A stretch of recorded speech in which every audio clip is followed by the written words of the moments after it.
bienvenue sur les rendez-vous partenaires. Chaque année, l'Observatoire de la banque Thémis et Eight Advisory recense le nombre de procédures collectives en France. Pour parler des dernières tendances, nous recevons aujourd'hui Benoît Desterac. Bonjour. Bonjour. Vous êtes le directeur général de Banque Thémis et également Jérôme Caboter. Bonjour. Vous êtes administrateur judiciaire et président de l'ASPAGE. Benoît, je me tourne vers vous. Quelle est la tendance du coup de ce premier semestre ? La tendance du premier semestre est à la hausse.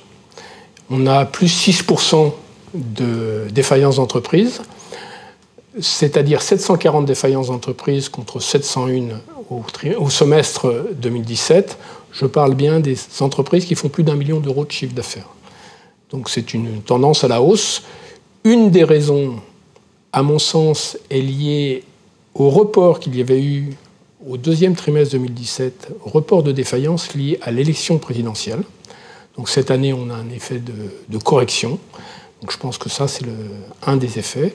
Et ensuite, on a des régions, et on ne l'explique pas, si ce n'est sans doute des bases plus faibles, des régions qui sont en très forte hausse, notamment le Grand Est, et notamment la Normandie.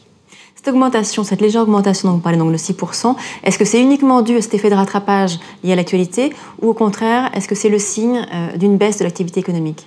Ce n'est pas le signe d'une baisse de l'activité économique, c'est le signe d'une grosse difficulté, notamment dans le retail, à se transformer.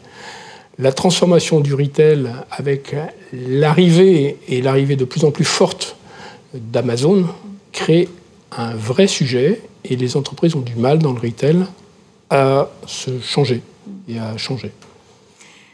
On parle donc évidemment de ces difficultés de certaines sociétés à se transformer, donc du nombre de procédures collectives en hausse. Que vous inspirent ces chiffres, vous, Jérôme ?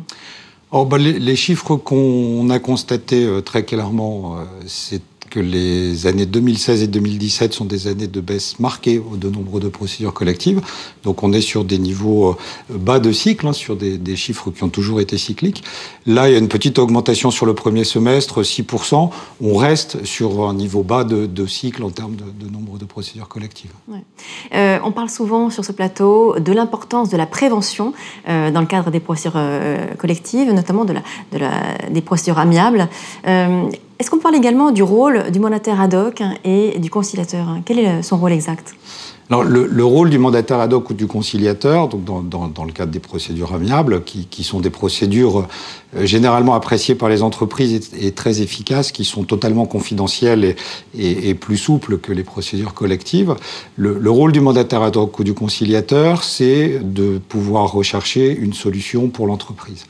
Donc cette solution pour l'entreprise, vraiment, je pense que ce qu'on attend du conciliateur ou du mandataire ad hoc, c'est de pouvoir recréer un climat de confiance pour pouvoir remettre les interlocuteurs concernés autour de la table, l'entreprise, ses conseils, ses créanciers, et le tout dans un climat qui permette de construire un accord, c'est-à-dire avec une méthodologie qui permette à chacun d'avoir confiance dans ce qui est présenté pour pouvoir construire des accords qui soient durables, crédibles et tenables dans la durée. Un dernier mot peut-être, monsieur ? Oui, je pense que c'est très important de travailler avec des professionnels. Et les administrateurs judiciaires, en tant que mandataires ad hoc, sont pour nous les premiers professionnels et les seuls professionnels avec qui nous souhaitons travailler. Oui, bien sûr. Merci beaucoup, messieurs. Je rappelle qu'on peut retrouver évidemment tous les chiffres de l'Observatoire de la banque Thémis et Eight Advisory sur le site des Échos. Merci.